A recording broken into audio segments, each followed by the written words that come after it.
चंद दिन जो है, ये आने वाले कुछ दिन काफी हसास हो सकते हैं, खतरनाक भी हो सकते हैं। पीडीएम की सारी जमातें ये चाहती हैं कि पाकिस्तान में चाहे मार्शल लॉ लग जाए, जो मर्जी हो जाए इस मुल्क में, इलेक्शन नहीं होना चाहिए। लाखों की तादाद में लोग शामिल होते हैं और निकलते हैं, शामिल होते हैं और निकलते हैं। ये चल रहा है लॉन्ग मार्च। आप देखें, जिस वक्त अरशद शरीफ भाई को सुपुर्द खाक किया जा रहा था, उनके नमाज जनाजा की तैयारी की जा रही थी, उस वक्त इंगेज किया गया हमारी स्क्रीन्स को। मतलब एक दूसरे के ऊपर आप तंज के नश्तर चला रहे हैं, पब्लिक को डराया जा रहा है। सबसे पहली बात तो यह है कि अवाम ने यह साबित कर दिया है कि अवाम को इसकी आज़ादी चाहिए। पर अभी ये कौम खड़ी नहीं होती अपने राइट्स के लिए, तो फिर शायद दोबारा ये वक्त नहीं आएगा। ये तो कहते हैं बेगर्स कांट बी चूजर्स, ये कहते हैं जी हम मांगने नहीं आए लेकिन मजबूरी है। मैं लिबर्टी चौक से अपनी हकीकी आज़ादी की तहरीक का आगाज करूँ। अवाम फैसला करेगी साफ और शफाफ इलेक्शन से कि किसको इस मुल्क की क़यादत करनी चाहिए। कंटेनर रखे तो हटा दोगे।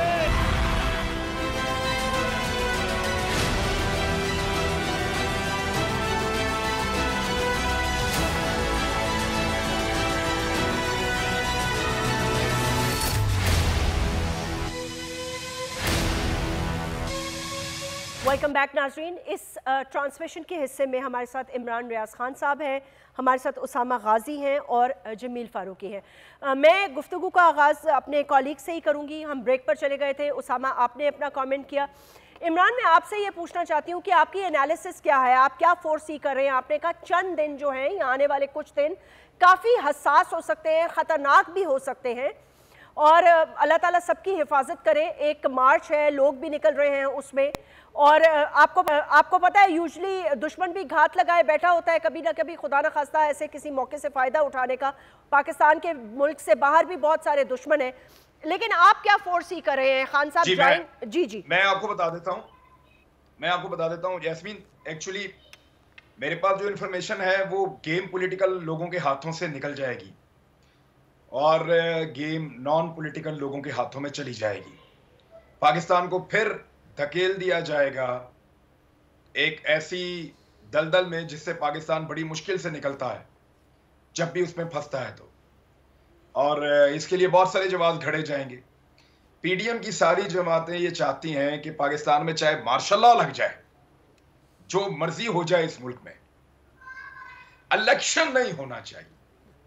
क्योंकि इलेक्शन में धांधली करके भी इमरान खान को 2/3 अक्सरियत लेने से ये नहीं रोक पाते हैं। जब ये 2/3 अक्सरियत लेने से इमरान खान को नहीं रोक पाएंगे धांधली के बावजूद, तो फिर इलेक्शन में जाने का फायदा क्या है? और इमरान खान अपनी कमिटमेंट के मुताबिक वापस आने के बाद नैब के कवानीन को जिंदा करेंगे, नैब को वापस दांत भी लगाएंगे, उसके बाद कानून साजी भी सख्त करेंगे, नैब की अदालतों में नए जजेस भर्ती भी करेंगे, और ये जो सारे केस बंद हुए हैं, NRO 2 हुआ है, ये वापस रिवर्स भी करेंगे। इस खौफ की वजह से पीडीएम की जमातों ने यह फैसला किया है कि दुनिया इधर से उधर हो जाए, मुल्क में चाहे मार्शल लॉ लग जाए, चाहे इमरजेंसी लग जाए, चाहे अवाम के साथ कुछ भी हो जाए, हमने किसी कीमत पर इलेक्शन नहीं करवाना। क्योंकि इलेक्शन जीतने का तो सवाल ही पैदा नहीं होता इस माहौल के अंदर। ये 13-13, 14-14 इकट्ठे मिलकर हार रहे हैं। जब ये